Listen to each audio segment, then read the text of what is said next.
Good afternoon, everyone. My name is Petr Boháček. I am from company TRL Space from Brno, Czech Republic. We do satellites and space exploration missions, and I will be moderating today's discussion. We will have about 20 to 30-minute presentation, which will be followed by about 40-minute discussion between us two, and then we'll open the floor for discussion and questions with the public. So make sure that you prepare some questions, and we can have a lively discussion on anything we cover and talk about. We will be talking about space exploration, colonialism, and its ethical aspects. How do we make sure that we go into space maybe and do not carry the bloody heritage of colonialism that Western civilization brought on our planet? How do we think about that? How do we start this discussion? And we couldn't have anyone more experienced for this. Our speaker today will be Dr. Natalie Treviño. She is a space educator, space theorist from Open University in the UK, where she's also part of the space ethics group. She got her PhD in University of London in Ontario, Canada. And in her research, she focuses on legacy of colonialism in space exploration, as well as Zapatista philosophy and feminist ecology. So without further ado, I'll give the word to Natalie. Hello. Oh, okay. Sorry. Hello. I am going to have some slides up for my presentation, and I am a very energetic person, so I might get up and jump around. So just bear with me. If we could have the first slide, and I will get out of the way. So I entitled my talk Cosmic Relations, not because I wanted to focus on any individual type of relation, but rather that there could be a multitude of relations that we have with space. And one of the first things that we as humans tend to do is imagine what space exploration could be like, or even living in space. And I see some younger people here, and you probably all have thought about space exploration, what it might be like to be an astronaut, or have seen science fiction movies or television shows. Obviously, I love space, so I love Star Wars and Star Trek and all of the cool things, right? Or not so cool things, depending. And so where we're going to start today is talking about how space operates as a place out there, but also as a place in our imaginations. You know, we all have this idea of what space is like, and that comes together through both ideas of what we see around us in popular media, in science, and in technology, but also what we imagine or what we dream. And our relationship to space didn't start in the 1950s with space exploration. It started with the very beginning of humankind. If we could go to the next slide. Okay, so this is what is considered and debated whether or not it could be actually the first and oldest depiction of the moon in art. So this is a Bronze Age piece of art that was found in modern-day Germany, and it depicts the different phases of the moon. We actually know there's older art than this from the Australian Aboriginals in the global south, but this is the oldest European connection that we have. And astronomy and space has been part of our people and our cultures from as long as we've existed, right? Everything that we do as humans actually comes out of a relationship with space. And it can be not just thinking about going into space, but it can be spiritual, it can be cultural, it can be political, it can be artistic and imaginative, it can be ethical, and it has so many ways of thinking about and being human in space. But what we end up having, of course, now, is we have this idea where space is about science, technology, and unfortunately, military. If we could go to the next slide. Thank you. So you may or may not have ever seen this sort of image before, but this is very reminiscent of US space exploration, of what we tried to achieve in the 1960s and 70s. You can kind of see two men working on some kind of instruments. There's a lot of technology happening. They're in a dome on the moon. And a lot of times when you just kind of imagine, especially me being American, when we imagine the future in space, this is kind of what we see. And in some ways, and you could disagree with me if you'd like, I think it kind of looks boring.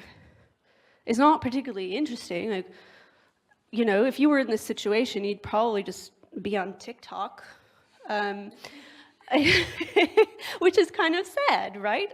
Can we go to the next slide? And when we look at that, there's something kind of odd. It kind of seems foreign and barren. And this is when I'm going to get up and jump around. So what my work looks at is how colonialism, or the idea of coloniality, impacts the way in which we see the future in space. And to get there, I'm going to have to explain coloniality first. And it gets even more complex because right now we're in the Czech Republic, which is even more complex because you're neither colonizers or colonized completely. So just bear with me. Okay, so Ji.hlava is a Latin American scholar who came up with this idea that after colonialism, right, so after an invading country comes through, most of the time it's England or France or Portugal, they leave something, even when they leave. So when the Americas were invaded and colonized, administrations were set up on how to live and how to reproduce and how to use the resources. And even after, let's say, the Portuguese left, there was leftovers there.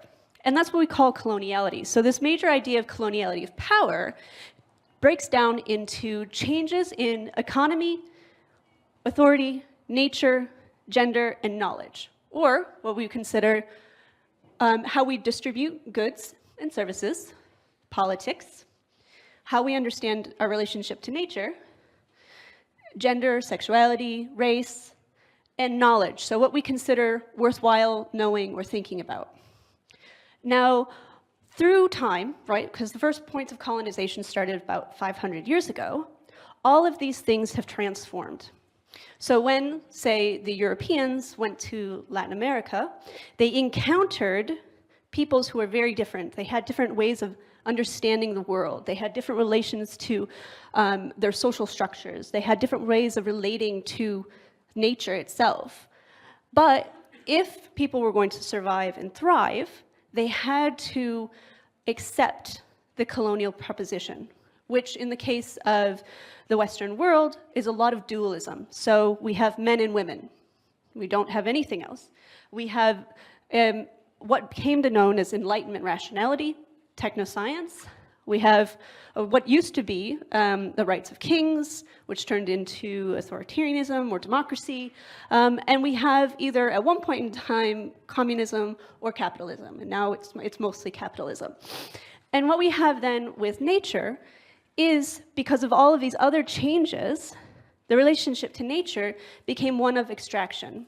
So instead of living in relation to nature in all of the ways that we could, artistically or through kind of comprehension and give and take, it became about seeing nature as something that we could take and use. So with this, the whole world kind of changed. And so to simply exist in the world and go through life, we had to, all peoples who encountered Western civilization had to take on the Western conceptions of what life was. And now we kind of see that in, if you go back to the last slide, please. We can see it in the imageries that we think of in the future. So to point out gender, we have two very masculine figures here. And they're very masculine. You can kind of tell that. You probably didn't think about it before, but now you can definitely see they're men.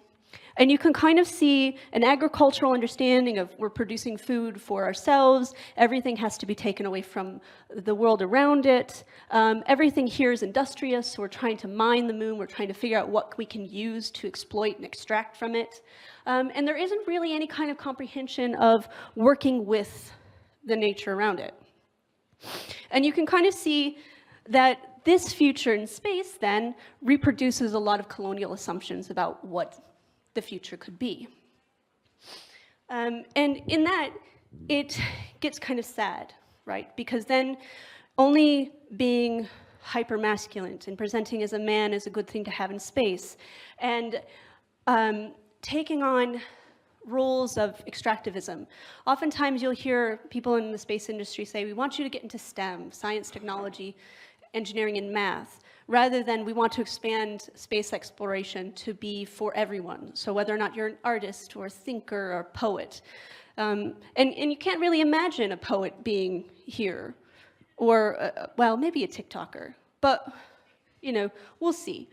And so this idea produces a conception of the future that's very limited, and in my opinion, kind of boring, and not really worth pursuing. If we could go to the next slide, please. Oh, then the next slide, sorry.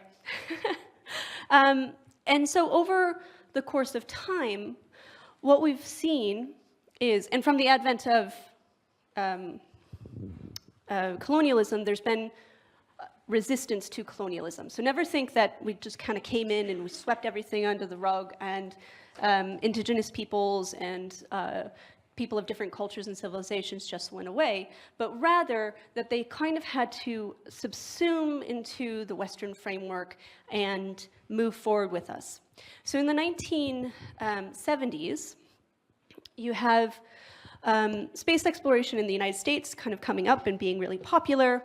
You have, we just ended the Apollo program. We considered ourselves the winners of the space race. We did all sorts of little things.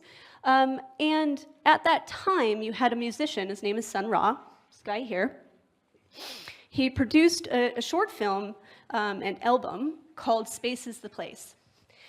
In that film, he depicted aliens, black aliens, coming down from space to go to the United States and meet with black people in the United States and say, actually, things here are kind of terrible for you all, but you know what's really cool? Space. And took people into space where they had parties and discos and were doing arts and cultural things and had amazing food and had amazing music and had all sorts of parties and amazing things and good times. And it was about the liberation of people. And this was really one of the first known representations of space not being about, going into space and mining the moon or mining Mars or those sorts of things, but really celebrating it as a cultural place, a place for freedom, a place to express ourselves as humans.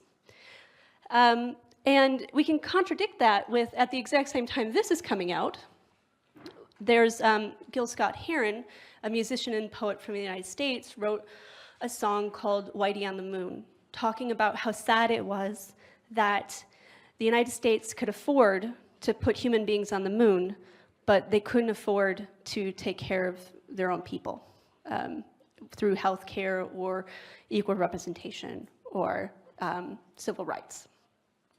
So we kind of have this dichotomy of, well, who gets to go into space and who doesn't get to go into space? And what's the imaginary of space? So with Sun Ra, he's giving us an imagination of the future in space that goes beyond colonial conceptions. It's about celebrating what it is to be human and how you can relate to space in different ways. We all have an understanding of our relationship to the moon. It's not just through trying to mine it, but it could be about celebrating its beauty, having an aesthetic experience of it. It can be about writing poetry or making a dance, making experimental films. And Sun Ra gave us that as the first primer into thinking about space as something other than a place for competition, especially on the international scale, right? Because a lot of space exploration initially came out of the competition between the United States and the Soviet Union in the 1950s to kind of show their dominance and their power. And one of the things that we talk about often in space discourse is that space is for peaceful purposes only, and that space is for the benefit of all humankind. And this isn't quite true. So when Sputnik went up into space for the first time and the US had to respond to it, at the time, President Eisenhower, who was a general during World War II, didn't know how to respond. And realizing that technologically the United States wasn't particularly advanced, said, space has to be for peace and peace alone, and that's what we're going to put towards the UN. This was actually a strategic position to take because we knew technologically the United States could not counter what the Soviets were doing. We didn't have the technology, we didn't have the engineering, we didn't have the math. And it was a political point to be made. It wasn't something done as an altruistic idea, but rather politically strategic. So you move forward in time and we still have this idea that space is for peaceful purposes and for the benefit of all humankind, except for, and we can think back to the slide previous, where who's actually benefiting from mining the moon? You know, I don't really think if we go into space and start mining the moon that astronauts are going to come back and give us all space or moon rocks. Where that might be really cool, it's not really likely to happen. It will probably go to some corporation and they'll figure out how to create a fuel or do whatever corporations do with resources. And what we'd end up having is a reproduction of an already existing system. And even though I have this as the backdrop, I'm going to kind of get depressing for just a minute. So when we're talking about space and colonialism, it's easy to think that all of it's gone, right? There's no more major colonial powers.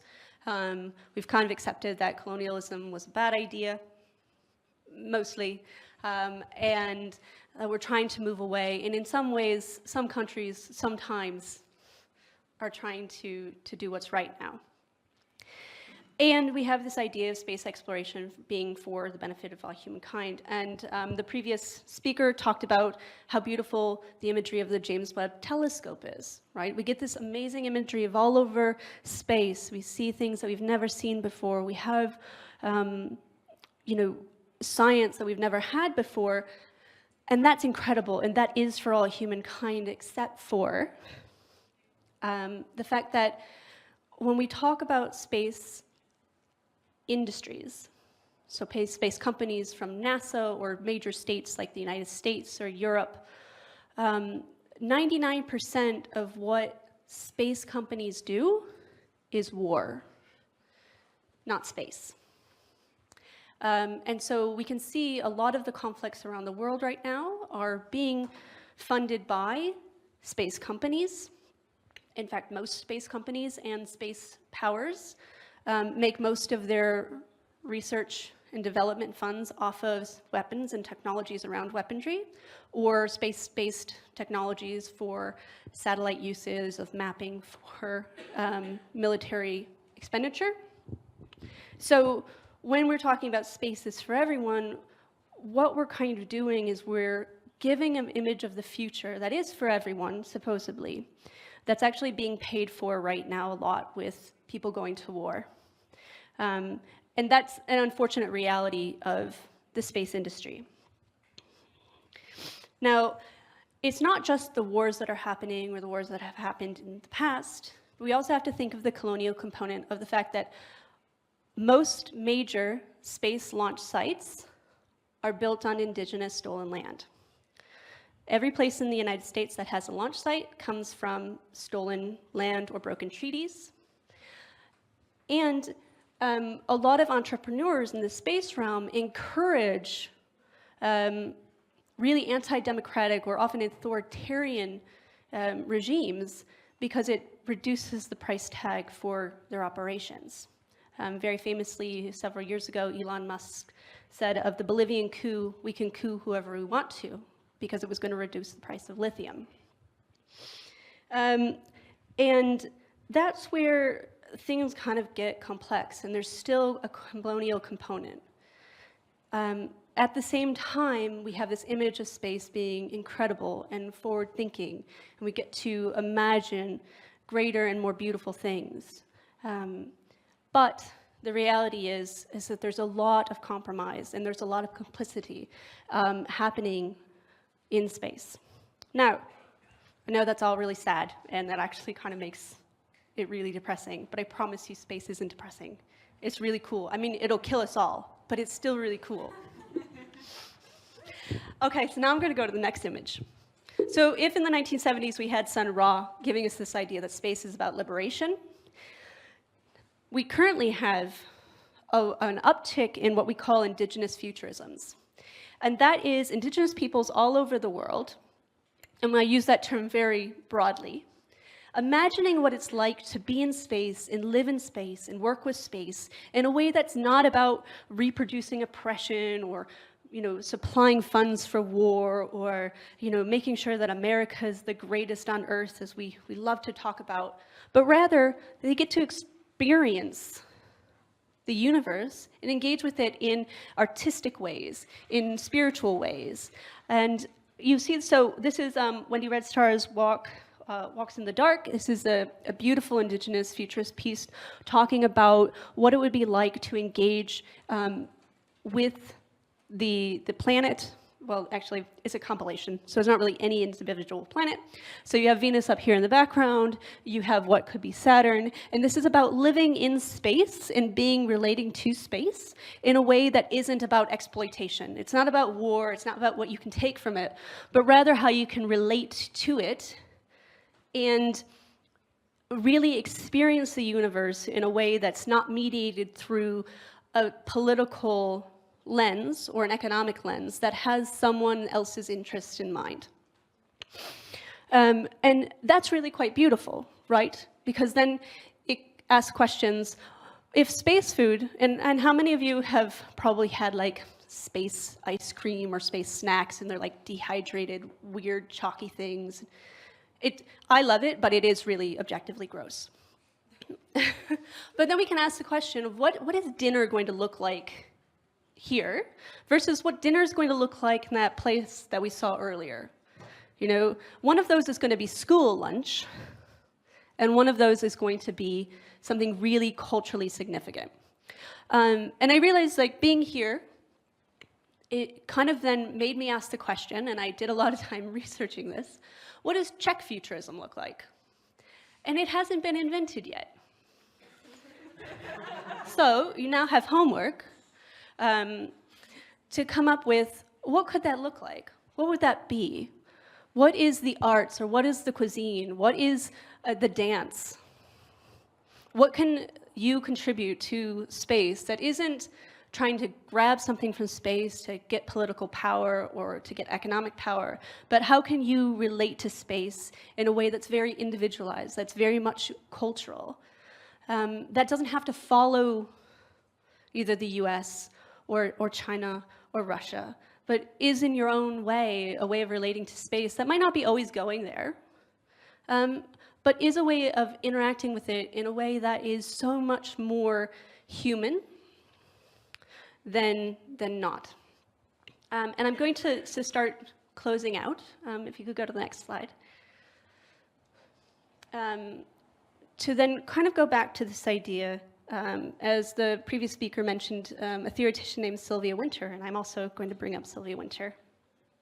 Sylvia Wynter did a lot of research on archaeoastronomy, or what we would consider like the archaeology of astronomy on Earth. And one of the things that she understood, that archaeologists understand, is that the way in which we understand space is how we define what it is to be human.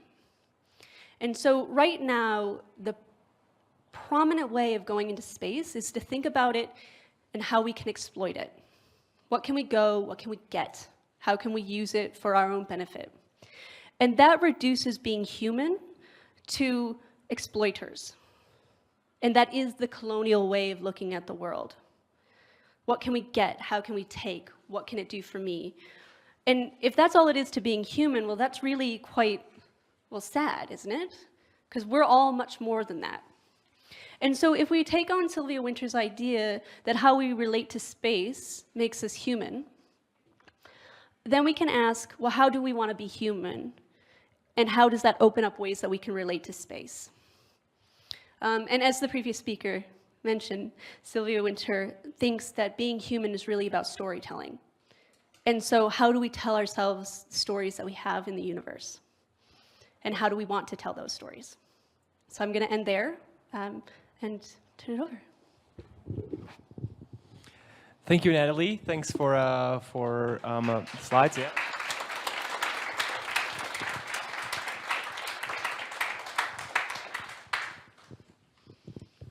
I'm going to move a little bit closer to you.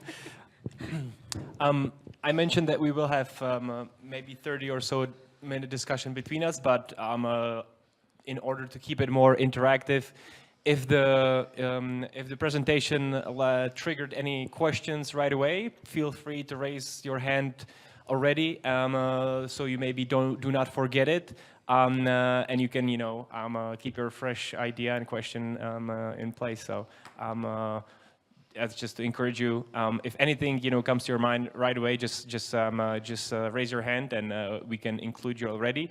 Otherwise, you have a lot of time to prepare it before we go to you. And we do have microphones ready to get to you if you have the questions, so we catch it on the audio and for the recording. So. Thank you very much, Natalie. Maybe I was thinking, as you were talking about and encouraging us, what is the Czech future in space? And also talking about Sun Ra and about the role of culture and ethics and different viewpoints, not only the scientists, the industry, the military. There is actually a very specific space mission with Czech participation coming up, with Czech artist called Ji.hlava. He's a dancer.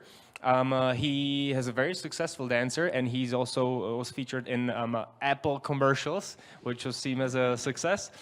He was selected a year ago or 2 years ago as one of the crew members for a space mission called Dear Moon, which is supposed to go around the moon, and that the Japanese billionaire is financing to bring artists and especially a different type of people that haven't been going up space traditionally.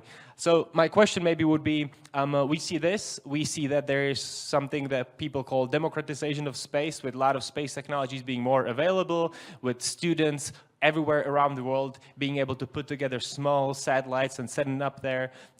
We know that the US and NASA have the goal to put first woman on the moon. That is the goal. That is the slogan of the return to the moon. So would you say some of the things are maybe changing compared to the past, or could we see some, silver linings in all of these things? Yeah, this is on. Things are changing slowly. So, fun fact, the Japanese Space Agency is currently the only space agency in the world that has a requirement for artistic and recreational time for their astronauts. So they realized early on that you can't just send somebody into space and tell them to work and sleep. That's not particularly good for anyone's productivity, and it's not good for their well-being. And so all Japanese astronauts have a requirement where they take time off and they do a hobby or an artistic point. So it doesn't surprise me at all that it was actually a Japanese person that really is funding the cultural lunar mission.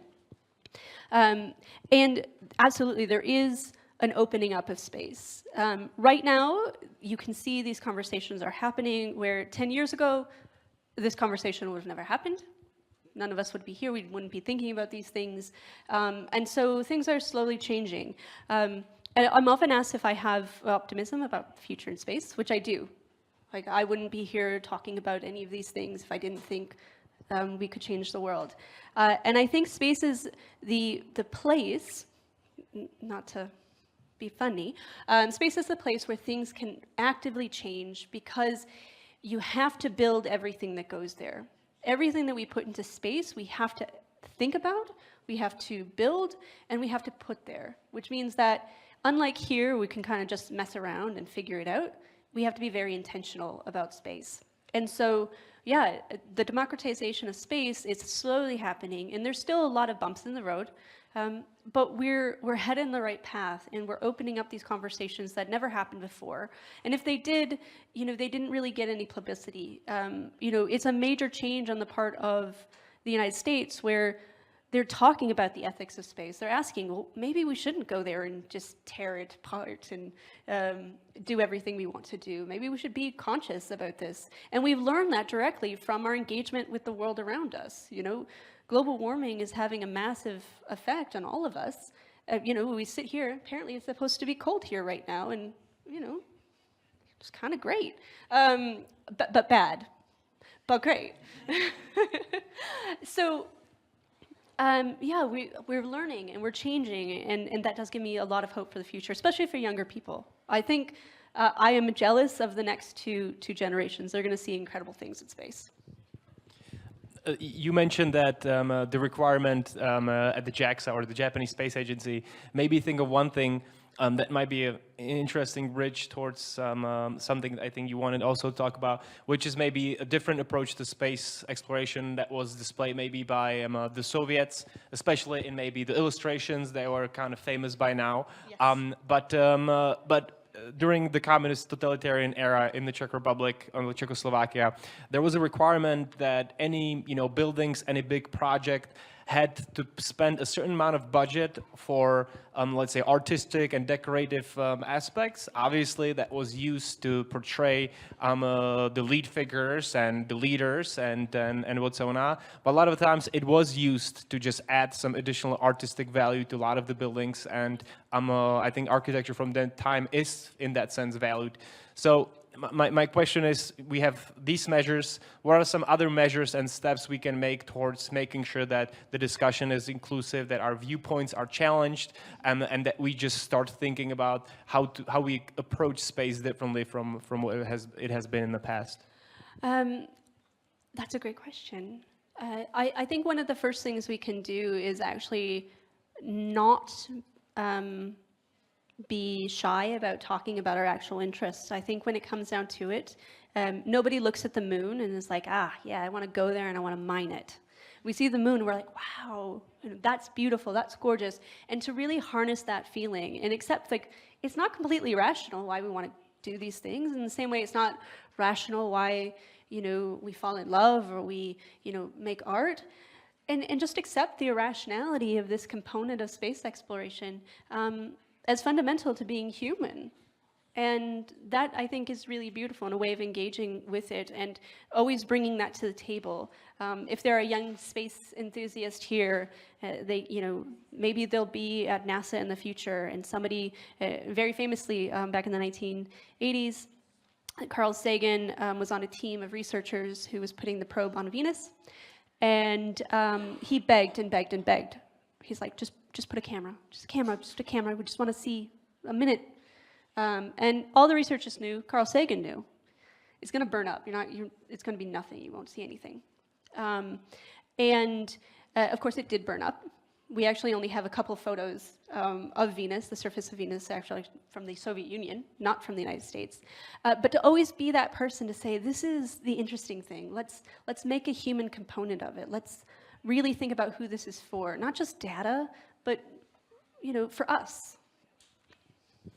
Thanks. I'm glad that you mentioned that if there's any space enthusiasts that hopefully they'll be working at NASA. I hope they will be working at ESA, the European Space Agency, and the Czech Republic, where we have a lot of great space industry.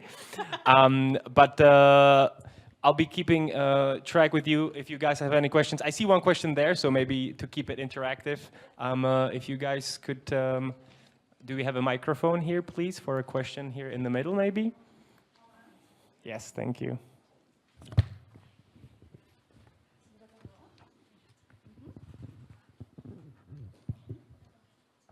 Hi, thank you so much for the talk. I don't know what exactly I want to ask yet, but I'll just be like doing it as it goes. Yeah, thinking about Sun Ra, I also had to think about the fact that the Afrofuturisms and the Afropessimisms were somehow very close to each other, and this idea that looking at the colonial world, he was saying, I'm too good for this world. Like, the world is not ready for me. Like, I want to hold the complexity, the beauty, the abundance, the opacity, like Edouard Glissant said, and I guess it was also this idea and this metaphor also for this non-linearity of time and for these past futures to live together. But I wonder how that goes together with the reality we're in, where the power dynamic that is revolved now around the space, colonization is in the hands of corporations, and of course it is the negative vision or the negative side of exactly what the patterns of our world are as it is. Yeah, I don't know what is the question exactly, but I wonder where are the cracks? Because, you know, the examples you gave with the artist and the first female in space, it also sounds like a, you know, like a green and pink washing and like a scam of like just buying off artists to be able to present another way of extractivism. So where are the cracks? This is going to sound very morbid at first. I apologize. The cracks are space itself. Back in the 1980s, there was an anthropologist commissioned to work for NASA to do anthropological work, like how can we actually live in space? This anthropologist traditionally looked at Polynesian cultures. He was actually the first person to figure out the route and affirm Polynesian oral tradition of how Polynesia spread across the Pacific. And he went and he did his anthropological work, taking into the account of the space environment, and he came back and he was like, wow, okay, so we can't be hyper-individualistic, we have to work in communities. We can't have what we now call toxic masculinity. We actually have to have a very feminine understanding of relationships and cooperation, and we can't do anything for a profit motive.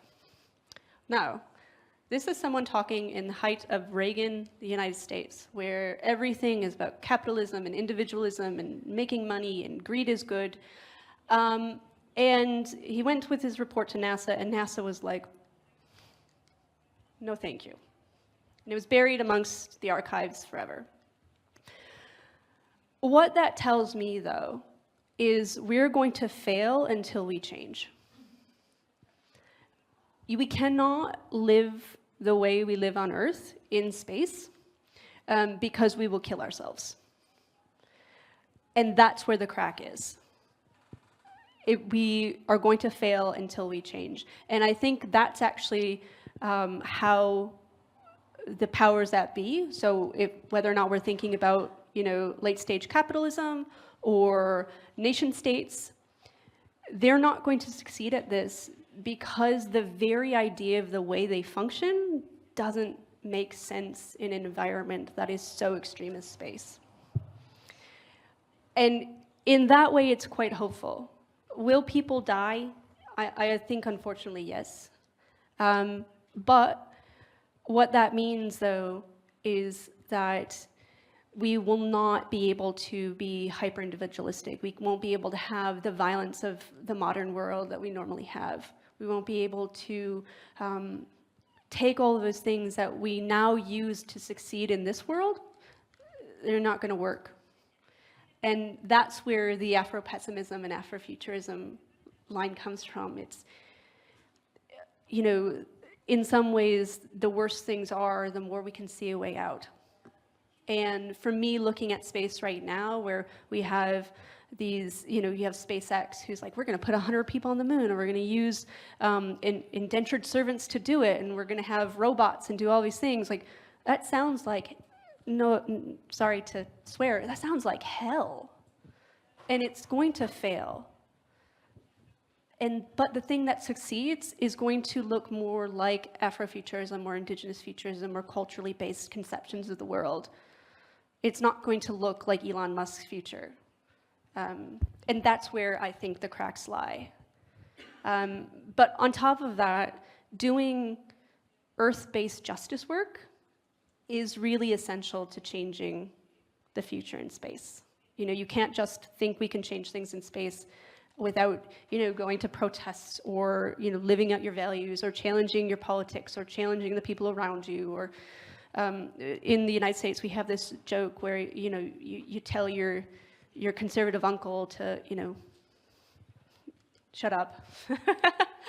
So that's the kind of work that needs to be done. It can't be an either or. It's got to be right here, right now, and that's what changes the future. Thank you for that question. Maybe to follow up on that, I think you mentioned something very important, and that is, and I'm just trying to find the connection maybe with my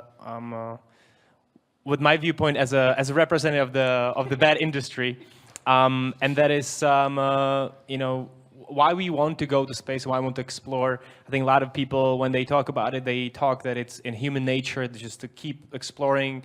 We wanted to explore our own planet, and it just drives us crazy to want to explore the rest of the universe, and it's just in part of our identity to do so. And if we want to do so, we have to learn how to live in this, you know, hostile world sustainably, right? And that's what all the ideas about mining are for. That's if we learn how to live off the moon, which is one of the most hostile places in space, more than Mars, even more than Venus. There's nothing there. There's nothing that protects us. Everything's trying to kill, kind of like in Australia.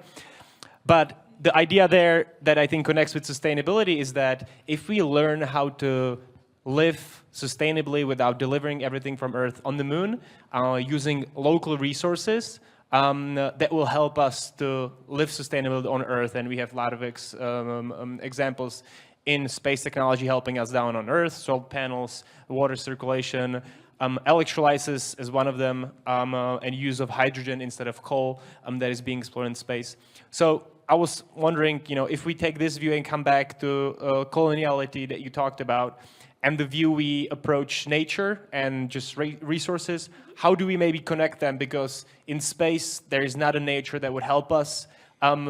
It's rather trying to kill us. Yes. And we will have to make sure that we use as much as possible everything that's available we find out there to be able to stay there. So maybe I was wondering, like, how do you see we can connect these two sides? Yes. So space is trying to kill us. I think that's the one thing we take for granted. Earth isn't trying to always kill us. That's pretty good. So when it comes to sustainability in space, it does have a lot to learn from sustainability on Earth. And it is going to be 100% essential that a moon base is completely autonomous to Earth, right? Just imagine something happens to Earth, like just being stranded on the moon. And so in that way, there's a lot to learn from different cultures around the world who have given us ideas of how to live sustainably. But they don't really use the language of sustainability. They think about it in terms of stewardship. So how do we take care of our place? And so in my realm, so I'm a decolonial scholar, we often talk about the fact that Western Europe colonized the Americas, and it took them 500 years to destroy the place. You know, we have massive amounts of wildflowers, flowers, I wish, fires, and flooding and ecological damage, lack of biodiversity. And yet, the indigenous peoples that were there before had a complex relationship with nature. They understood that they had to attend to it and had structures in place to attend to nature. Of course, the moon doesn't have either wildfires or wildflowers, not that it couldn't, but that it's a matter of learning how to live in relation with that place at that time. Because it's really unrealistic to say, go to the moon and don't mine. Because you have to. Like, we as human beings consume things. We need energy. We need things there. So you have to do what you have to do in a place you are. That doesn't mean go and do it to the extreme and destroy it, but rather, how do you attend to the moon and its well-being so that the moon can then attend to your well-being? And part of that is through technological processes that need to be understood, but also having an expanded view of why it is that we're going into space. And bringing up, like, exploration is interesting because in some ways, exploration is a very sneaky colonial idea, right? So you have the UK, who often sent out explorers Bye, guys. You have the UK, who were like, we're just exploring. We're not, going to take part in any of this colonial stuff. And they're the people who sent James Cook to Hawaii. And now we know James Cook was like a colonizer. There's a reason that indigenous Hawaiians celebrate his death, because he went to the island and destroyed it. And so that's where we kind of have to be careful of what does it mean to explore. Well, I think part of it is learning what it's like to be human in this world, in this universe, which is beautiful. But to know that there are limits to what we can do and what we ought to do, and to know the reasons of why are we going to the moon. I joke, I'm very serious, but I joke, that I want to, in the future, live on the moon and have cats. And they're going to be in cute little cat spacesuits, and it's going to be incredible. I have yet to find funding for this, so if you know a billionaire, please let me know. However, I can't say that's a particularly good reason to go into space, and I don't think my cats would like it. However, going into space to understand what the moon is, how it relates to Earth, and to maybe give us a better understanding of who we are within the universe, that's an incredible reason to go into space, and much better than mine. Thank you. I think that sounds like a much more optimistic way that we can think about, going to the moon.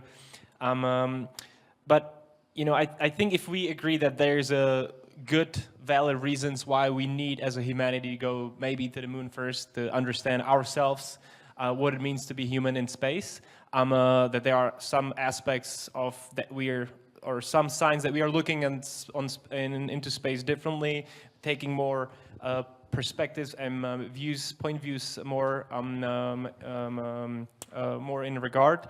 But the fact of reality is that we do have the Outer Space Treaty, which can be viewed as one of the most cosmopolitan treaties ever done in the world, because it has a very important principle of benefit sharing, of making sure that space is for everyone and every country can benefit from it.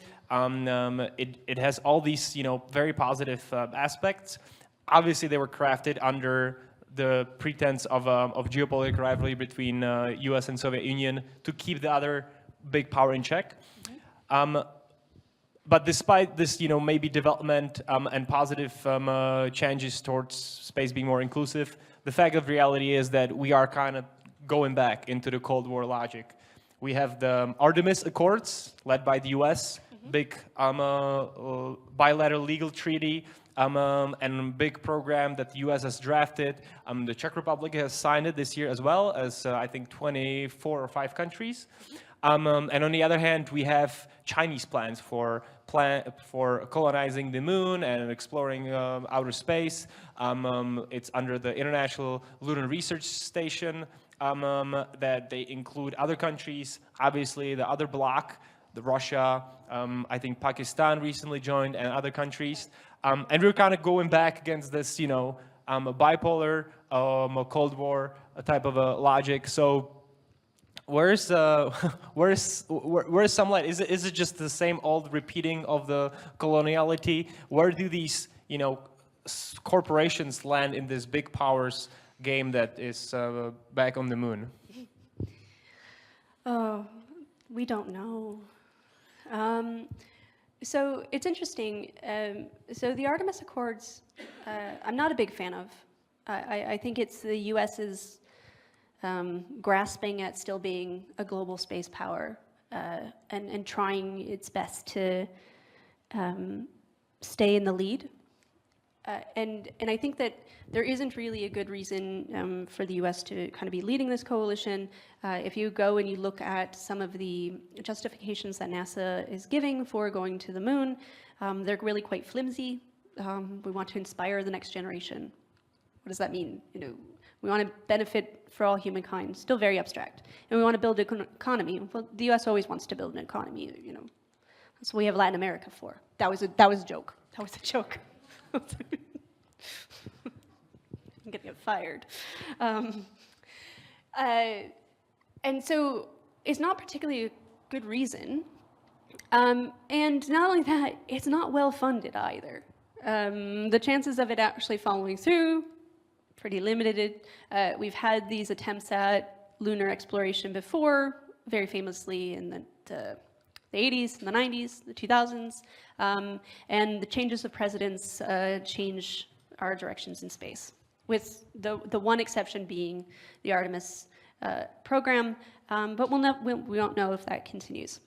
On the other side, we have China and Russia, who are looking at lunar exploration again and are starting to create a coalition of their own. Whether or not that will work out, I don't know either. I'm not really sure if there's a really... I don't think the Cold War mentality of the space race really translates as well to the Artemis Accords and the China-Russian relations. And I do think that it is private companies that make that more complex, because it isn't just geopolitical then, it becomes economic, and then there are a massive amount of other relations that have to be accounted for. You know, what happens when one company wants to sell their technologies to both China and the United States? Well, then at some point in time, the US may say, no, if you're selling it to them, you can't sell it to us, and then people are going to start to pick sides. And that's going to be in no one's benefit, especially with the United States trying to say the rhetoric of, we're doing this for all humans. At the same time as they're very happy when China fails at something, they're very happy when Russia fails at something. And that, so there's so many contradictions that who knows how it will actually work out. But just that,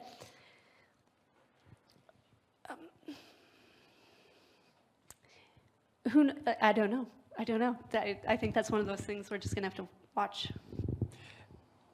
Yeah, before we go to the question, maybe just to follow up on this, I was wondering, maybe we just briefly talked about the US and China, Russia, and the big powers that are part of the space race. But I was wondering if you could maybe tell us a bit more about where do the space corporation and private actors land? What is their role? What are they doing in space? And who gets to regulate them? Who gets to tell them what they can and cannot do? So, going back for a moment to the Outer Space Treaty and international law. So where private entities come in is wherever that corporation is incorporated with. So let's say SpaceX in the United States or different companies in different places, they are bound to that nation's regulations. Whether or not this will change in the future, who knows? And when it comes down to who regulates what they can do, what they can't do, and what they're part of, this is all being sorted out in real time. It's very much unprecedented. You see, especially in the case of the United States, you see Congress scrambling to write laws. And you see that kind of everywhere in the world right now, where people don't know what to do because it's never happened before. It's very much of the ways in which governments had to figure out how to regulate or work with the internet in the 90s and 2000s, because they didn't really understand the technology, they didn't know where it was going to go, and now we're still seeing people, culture, politics trying to catch up with that technology, and we're seeing it now with space companies, and you would imagine someone would have learned something along the way, but not really. Yeah, it's an interesting game there. Just to note, SpaceX is incorporated in the US, but I think yesterday or a few days ago, they registered 30,000 new satellites with the International Telecommunication Union in the Kingdom of Tonga. Because that is a very small country, they can very easily influence and act on behalf of them. So that is sort of a caveat in the Outer Space Treaty that did not account for private companies to have any type of a big power. And they essentially, if they find a small country that they can bribe enough, they can do whatever they want in space. And I also wanted to mention another anecdote there. SpaceX has its Starlink service for internet around the world. It is truly, I think, in many countries making space accessible, not in the developed nations, but in the developing countries where they don't have optic cables flying everywhere. However, if you sign up for Starlink, you have to sign a contract agreeing to all the terms and conditions that say we follow the international space law and the international space authorities, the outer space treaty, etc., and we respect the authorities of the global governments, the International Telecommunications Union, etc. And then there's a little note that for Starlink service on Mars, we do not respect any international authority. They just threw it in there. There's no reason for that. They just wanted to, test the waters. But it's in there, and it just shows there really isn't any governance authority that could do anything to a private entity on Mars. So that's just the power of the private companies. Apparently that started as a joke. They didn't initially think that writing it in the contract was going to be such a big problem, and then they created something. So be very careful with your jokes. Yeah, we had a question over there. Yeah. Thank you. Yeah, so I think one element, one compelling element of indigenous and Afrofuturistic futures in space or about space is that they're situated on Earth and rooted in an earthly perspective of space. Also given the habitability of Earth and trying to understand our place within space as earthly beings, I think it's a really compelling and admirable stance to gain understandings about space. I kind of wonder how does one justify understanding space by and through, for lack of a better word, invasive means, by entering these planetary bodies that are so not habitable, that require, as you said, mining, and that's just what you have to do, apparently. I just wonder what we can do to justify that, or if it even should be. And I do understand that this idea of basic science and basic exploration, sort of the beginning of a Western scientific pursuit of understanding something, can have an air of intrinsic knowledge pursuit. But the reality of that is that the funders behind those, for a very long time, have used those sort of intrinsic, basic scientific explorations as objective knowledge to then use for exploitation. And since all of these powers and governments and private entities are the ones we're talking about as those actors who are invading, who's going to be responsible? And if no one is going to be responsible, why are we even going or justifying going? Thank you. Yes.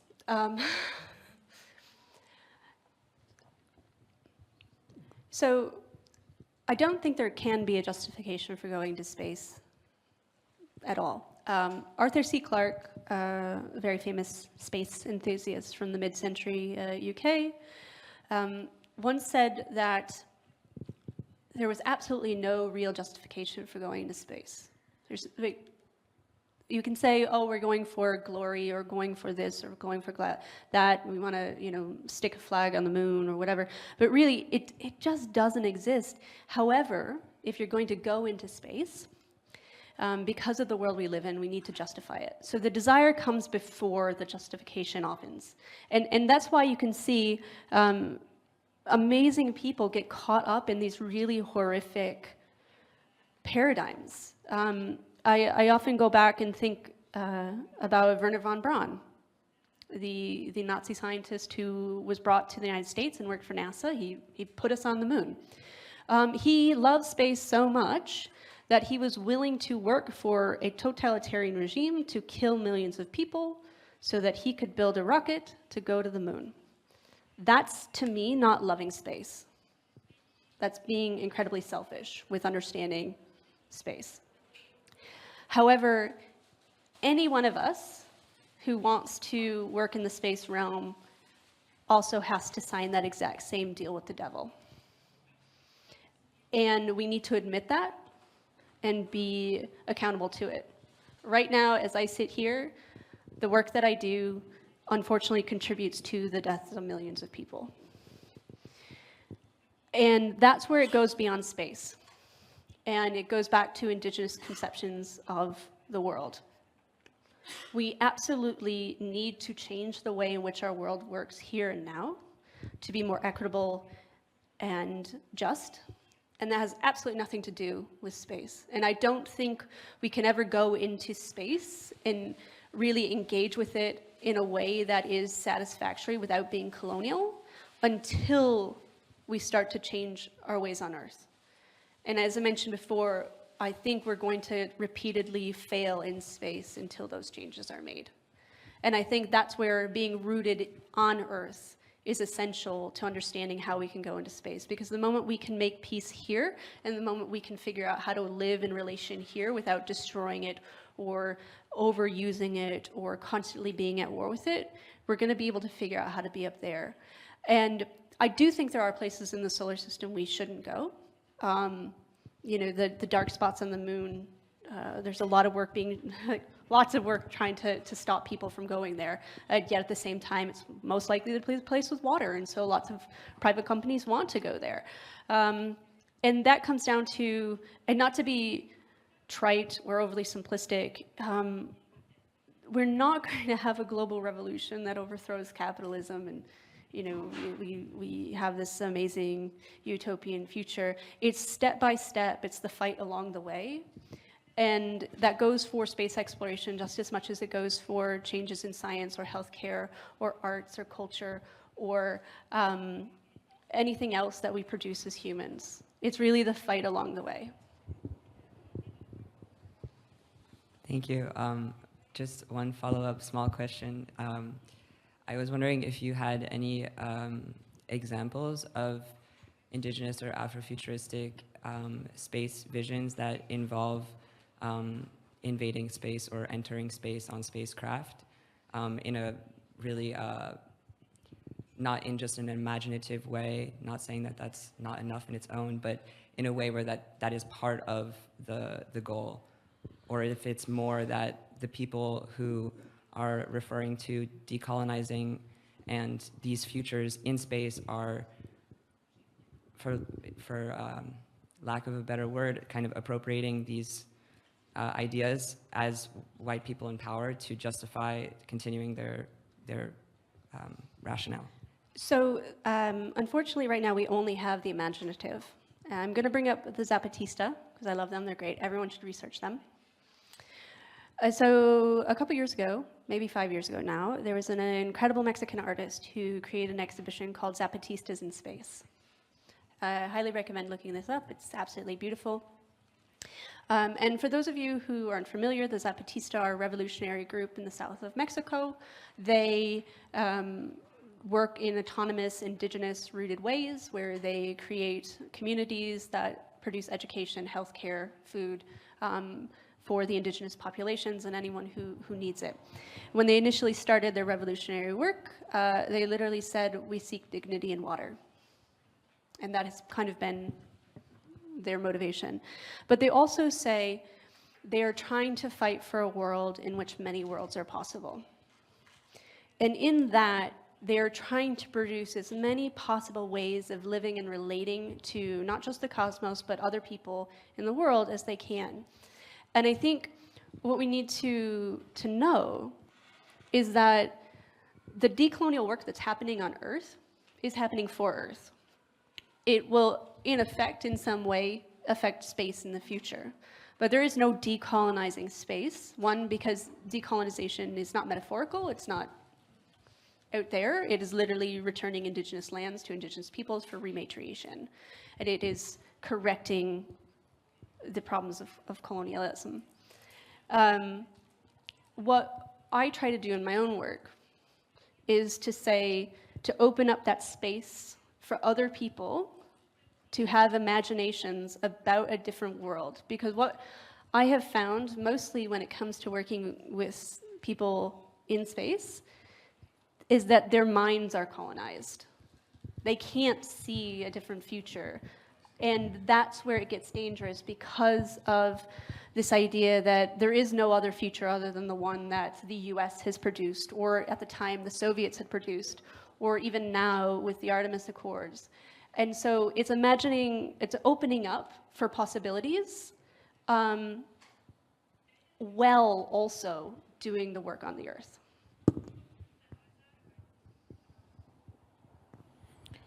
Another question there, thanks. Yeah, maybe I was wondering, when we are talking about like desires and rational about going to space, we consider the current space programs, NASA ones, other countries ones, or the private ones. If you see any like meaningful goals there, maybe not the whole programs, but it's not only about maybe mining Moon or Mars. It's also about going there with the Webb telescope and just looking and occupying space, colonizing space as space.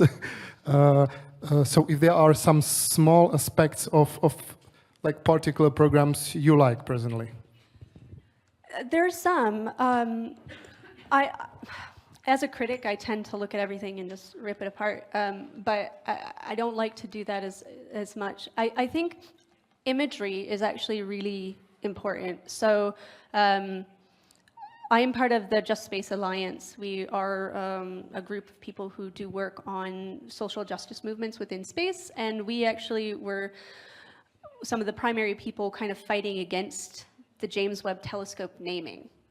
For those who aren't familiar, James Webb was an American politician, astronomer, who basically did a witch hunt in his era to get rid of LGBTQ people in space science, and was kind of all-around terrible person. And so there was like this push saying, if we're going to see imagery of the universe and how beautiful it is, then maybe it shouldn't be named after a terrible person. Which of course, at any given time, no one's perfect, and therefore, nothing should be named after anybody. It opens a whole thing. However, you can't say that the James Webb Telescope doesn't produce incredibly important work. And I think that's where we have these moments where there is something really great. Space is compelling. Space is really interesting, and people keep this fascination with space, whether or not you are, like me growing up on a farm in the middle of nowhere, or, a rich person from South Africa. Like, there's something there. And I think it taps into what it is to be human, and how we kind of try to poke holes in, you know what, the US, monster of a state, terrible place, doing terrible things across the world. But when you see those images of black holes or galaxies, you have a moment of awe and reflection. And that, I think, is more human than anything else. And it also allows you a moment to perceive difference. And so there are little things here and there. Overall, do I think NASA's going to change the world? No. Are people in NASA working really hard to do incredible work for the benefit of all humankind? Absolutely, yes. Thank you for that. Before we get another question, I was wondering, and also maybe wanted to challenge you here a bit on some of the ideas in terms of, the money that goes into space and what it affects. As mentioned, I'm from the industry, and what we do as a company is that we do not focus on, the traditional way of the Western markets. We focus on developing countries and emerging nations, and making sure they have access to space, and they can articulate their view of space and even just understand it. And this year we opened a branch in Africa, in Kigali. We are putting plans to do that in the Maldives. And that takes investment. It takes a lot of money, a lot of time to do trainings, capability building, and making sure the people there can have the technical knowledge and means to actually understand space, the technologies, so they can exploit it, use it, understand it, and then further articulate their viewpoints and understanding and visualization of what the future of humanity is in space. So it just gets me back in the circle. For us to be able to do that, we have to, make the money somewhere. And it's the same with space exploration. I mean, there isn't money in space exploration yet. If you want to do it, you have to make money selling satellites on orbit or something other, so you can just use that money and do fun stuff, like, you know, building a moon mission or something like that. So I'm just wondering, you know, how do we connect these things together? Obviously, it sounds like you have to do something bad to be able to do something good, but is that the paradigm we're caught in? Yeah, and unfortunately it is. To do something good, you got to do something bad. I think on a very human level, we all kind of know this. Like, whether or not we love our jobs, like, we got to do our jobs to pay our rent or our mortgage and to feed our cats. And, like, that is part of the condition under which we live. And some of us hate it, some of us love it. You know, it depends on a lot of factors. But at the end of the day, if we are dealing with a system that gets profit off of doing bad things, we're always going to have to contend with that. And it's very unrealistic to, as I said, like, have a global revolution. Not that there aren't revolutionary works being done to change those things, but we have to work with where we are. Like, we can't just opt out, because then we all starve and we don't do anything then. So it's a matter of understanding your place within the system and knowing, yeah, I got to do this thing, but I think, based on my values, that maybe it will produce something better in the future. And I think that's, as humans, regardless of our industry, I think that's all we can do. Thank you, I feel better. Do we have a question there? No?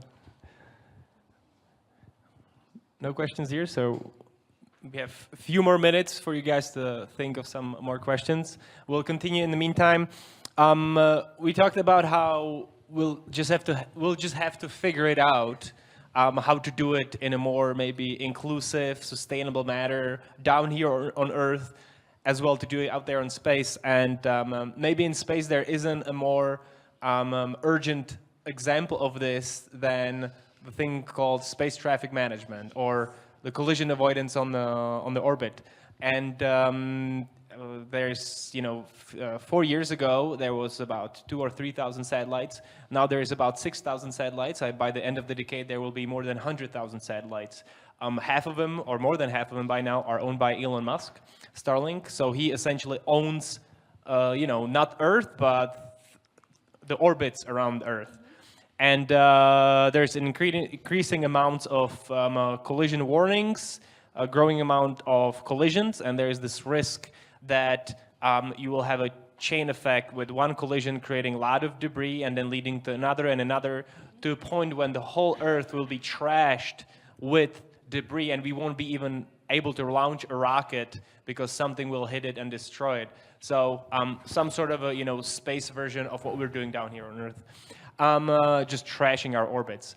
And a lot of people in the industry thinks that no one's going to change anything and start dealing with this issue until something bad happens.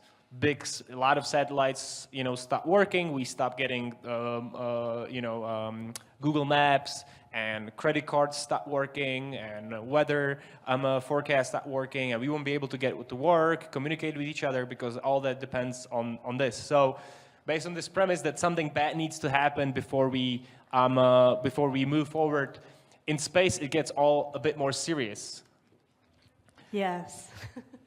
Do you think there is we have to go through some of these steps back before we can go forward and make maybe bigger leaps in terms of how we organize ourselves as a humanity? I wish we didn't have to. Anyone who's ever raised children, you kind of know that no matter what you do, they're going to touch the hot stove until they get burnt. And then they're like, oh, that was terrible. And you're like, yeah, I told you. I wish we didn't have to go through that, because we know, like, it could stop space exploration. And not just stop space exploration, it literally could change the world as we know it, the technological infrastructure that we know it, to have, it's Kessler syndrome? Yeah. To lose our orbits. And yet we're still playing around with these ideas of, well, we can wait, we can do, you know, this or that. However, it gets even more complex, because if we start to think about cleaning up the orbits, if we were to create, say, a satellite that could go around and harness and grab other satellites and other debris and bring it back, it could be considered a weapon.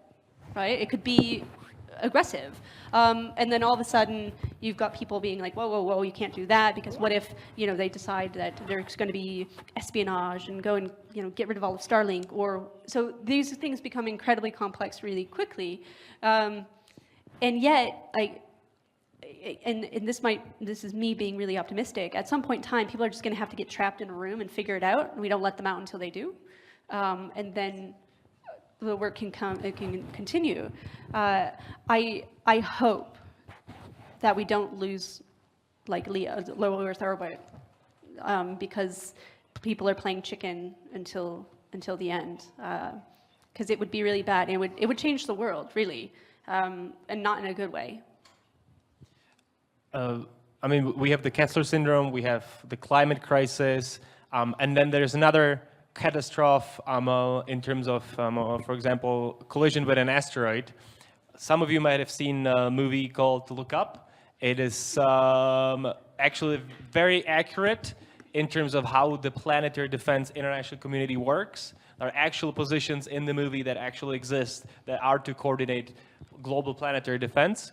But the movie ends, as it ends, and we have so many such examples. So my question would be, maybe if in your work looking at other cultures and other philosophies, non-Western philosophies, we can take more lessons on how to approach ways how to get a global consensus, maybe not global, but just consensus, decision making, and how to be more inclusive that we can, look and learn from. Yeah, so what's interesting, especially about Look Up, is, and you probably know people who are like the characters in the movie, so it's very unnerving, because I know them, and I'm like, ooh. You almost have to give up power, and I think that's the one thing that our current world political system doesn't like to do. For any of this to work, someone has to give up an enormous amount of power and to concede that no one can be more important than another person. And even with the United States pouting off that the Artemis Accords are about partnership, a very good friend of mine, a space ethicist named Erica Nesvold, when we were at NASA in April, when she brought this up, saying, well, leadership and partnership are not the same. Like, leadership of NASA means that the United States is always going to put its priorities first and treat everyone else as secondary. And NASA administration was very upset by this observation.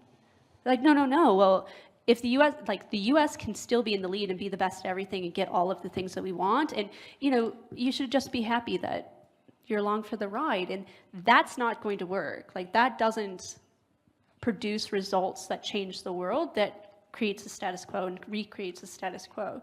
And so I think in a lot of ways, somebody saying we can't do this alone, but also we can't do this with the exact same type of thinking that got us into this problem. And there are many, many examples of indigenous philosophies that try to incorporate this idea. You have Ubuntu in Africa, who it's, I am because we are. That sort of thinking would change the world, but also at the same time, there's a lot of systems in place that don't allow that sort of change to happen, because power is corruptive.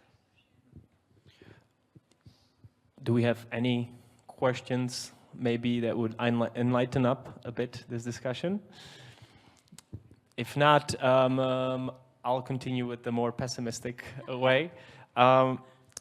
Just to follow up on this, so who should give power? I mean, we obviously have the in the global terms, the UN Security Council that obviously has the veto powers. There are 5 countries in the world that have the veto power over the rest of the world. We have the United Nations General Assembly, where one country, for example, like India, has this equal voting power as a country of Monaco. So there's another unequal inequality of power, and that's only on a state level. And then we have these big corporations coming in and obviously rewriting the whole script. Who has the capabilities and decision-making capability?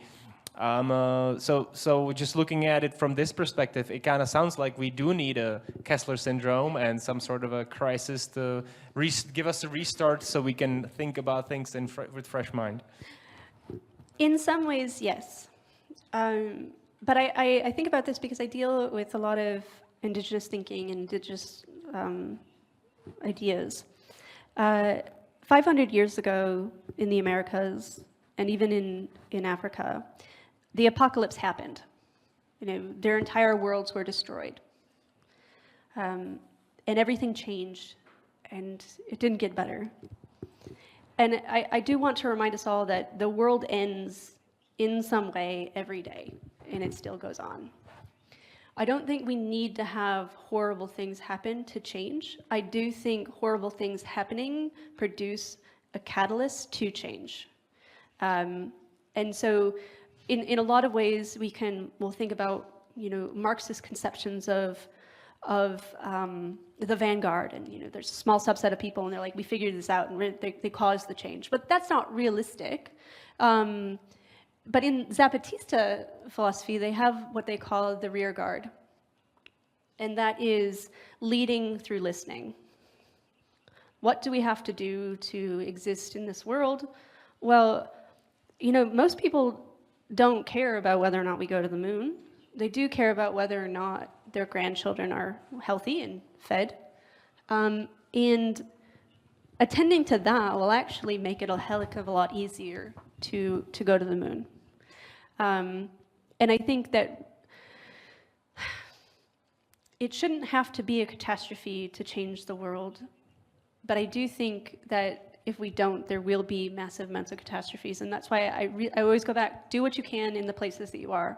Take care of your community, take care of your family, take care of the places that you are, live your values. And that in itself will change the world. And we might have to go through terrible things over the next 100 or 200 years, but we're not all gonna die. I mean, we are, like, existentially, but as like a species, there will be some of us around. And I think in that way, there's always hope for the future. Like, there's always someone who's going to be able to say, okay, this might be the way to go. And that gives me hope. I do think that things can change, and I do think that we can have a better world, and I do think that comes from people on the ground fighting for what they believe. And even if it's not perfect, you know, nobody's perfect, none of our ideas are perfect, and the struggle is to be human and to move forward no matter what, even if that means going back and forth a half a dozen times. Thank you very much, Natalie. I think what you mentioned now is that the idea of leading by listening is something definitely positive we can maybe take with us. That goes very much with the idea that there has been 500 years of Western domination that hasn't been a win for everyone, and we kind of need to realize that. And maybe the Czechs and, you know, this region plays a specific role in this because we're neither on one or the other side. And maybe that's where we find our special role in the world, how to bridge those both sides or reach out to some other perspectives, because I think to a lot of people when you say, you know, there's 500 years of Western domination and things might be different, they get scared. That means, you know, communism in China and Russia. But if you want it to be something else, maybe it's up to us to reach out to those, you know, developing and countries that were colonized in Latin Americas, Africas, the Asias, to make sure we hear them out and offer them, you know, an alternative to Chinese communism. But I wanted to just shortly summarize that I think you shine a very important perspective on that space is super exciting. Everyone loves space. You know, we all want to see where we go as humanity, but the biggest danger there is that if we carry the patterns of human organizing and human philosophy, especially from the Western perspective, we could very much, you know, make space very quickly inaccessible for us, and make it really kill us pretty fast, and make everything fall apart. So that's why we maybe have to do much more looking into other cultures and philosophies to make sure we don't repeat the bloody patterns of colonization into another domain. So with that, I would like to thank you for your talk and interesting conversation, and thank all of you for listening and having good questions. I would like to also invite you for the following program that starts at 5 o'clock, where you will be able to learn about what the Czech Republic is doing in space, what are some ongoing projects, and how we have moved from the first Czechoslovakian cosmonaut, Mr. Remek, to things that we're doing now in space. Thank you very much.